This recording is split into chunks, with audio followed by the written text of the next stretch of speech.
to you about something. But can you hear me okay? Oh, no, you can't? Oh, maybe that's because I'm whispering. Is that better? It was kind of annoying, wasn't it? It was hard to hear me. Maybe you had to turn up your volume or you leaned in, checked your speakers. Sorry about that. But I also wanted to make a point. Whispering is sort of an audio equivalent of low contrast text.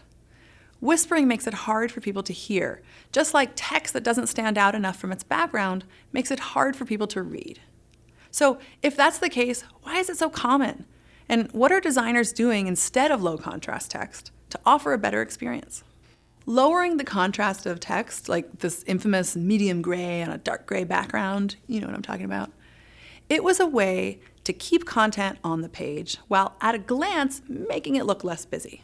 It was also used a lot because other well-known sites were doing it, so maybe people thought, it's probably fine. Not so, my friends.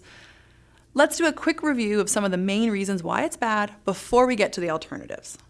Okay, you know this part. It makes the text harder to see, which means the options you're displaying are less discoverable.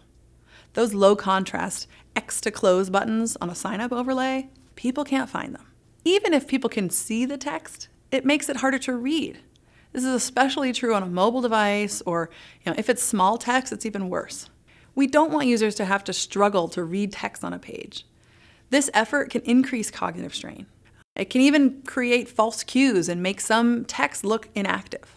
Another big reason it's not great is because it's not accessible for people who have visual or cognitive and attentional impairments.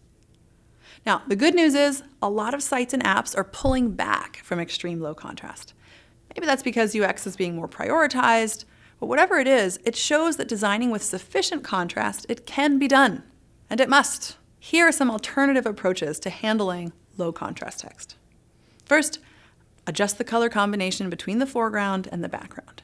Use a color contrast checker to guide you. Sometimes a slight difference makes all the difference. If you can't change the colors, can you make the font large enough to be comfortably read? Sometimes colors have insufficient contrast at one size, but are fine at a slightly larger size. Be very careful though. The answer to every design problem is not just make it bigger. Okay, use that sparingly. If a design uses low contrast text to avoid competing with something else on the page, can you reposition elements to reduce that composition? Increasing the contrast after you move that? If you do that, just make sure that the new layout still supports the users in their goals. And lastly, explore reducing the information density on the page.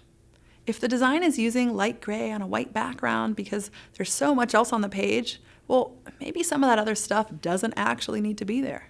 If you're just going to whisper it, should it even be on the page? It comes down to what's important for your users to know in order to accomplish their goal.